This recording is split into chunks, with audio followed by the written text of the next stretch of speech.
Mas Adi melihatnya seperti apa? Karena kalau kita lihat ini kan Mendikti Saintek ini kan sebelumnya juga sudah pernah ada kasus dalam tanda kutip di internal kantornya. Kemudian ada sempat di demo juga oleh karyawannya sendiri. Kemudian belakangan juga ia juga didemo oleh mahasiswa terkait dengan kebijakan. Yang Anda baca seperti apa terkait dengan aksi unjuk rasa mahasiswa? Kemudian selang 2 hari Presiden Prabowo mereshuffle Mendikti Saintek ini. Saya kira 3 hal ya, Mas Yasir. Pertama, kalau mau jujur, pencopotan Menteri Perguruan Tinggi dan Ristek ini tentu tidak bisa dilepaskan karena konflik awal ya antara Menteri dengan para ASN di Kementerian Tinggi dan Ristek. Itu yang kemudian sepertinya menjadi catatan tebal betapa sang Menteri ini memang sudah sedari awal sudah menimbulkan kontroversi dan sesuatu yang menjadi polemik, dan tentu itu akan merusak citra pemerintah. Yang kedua, tentu tidak terlepas dari blunder politik yang disampaikan terkait dengan efisiensi anggaran.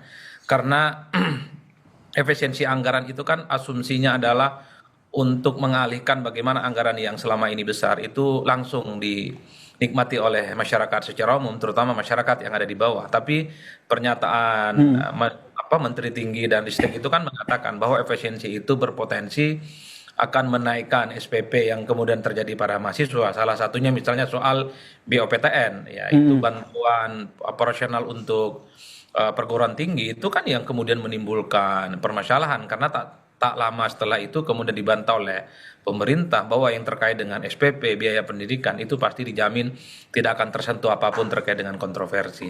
Nah, yang ketiga, kalau mau jujur, ini tentu tidak ada resistensi yang berlebihan kalau sang Menteri Perguruan Tinggi dan Ristek ini diganti.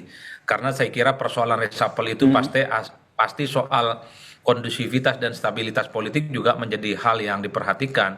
Karena kalau ada reshuffle menimbulkan resistensi, menimbulkan kegaduhan, tentu ini tidak bagus untuk suasana bagaimana stabilitas politik pemerintahan di masa-masa yang akan datang.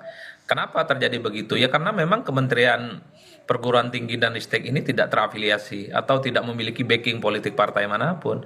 Karena kalau mau jujur, ada juga kan menteri-menteri yang menimbulkan kontroversi, kinerjanya memang sejak awal disorot, kehadirannya juga dianggap sebagai sesuatu yang tidak layak untuk jadi menteri, tapi per hari ini kan aman-aman saja. Karena sang menteri yang dianggap kontroversial itu adalah orang penting dan elit kunci di partai. Oleh karena itu, sepanjang ukuran reshuffle kabinet itu kita menjadi hal-hal yang sifatnya normatif, maka hal-hal yang sifatnya elit juga menjadi pertimbangan serius. Oleh karena itu, saya selalu menyimpulkan, bicara tentang reshuffle kabinet, pasti memang ukurannya kinerja, tapi kalau kinerja itu dikaitkan dengan menteri yang ada kaitannya dengan partai politik, rasa-rasanya itu tidak kena, Mas. Oke.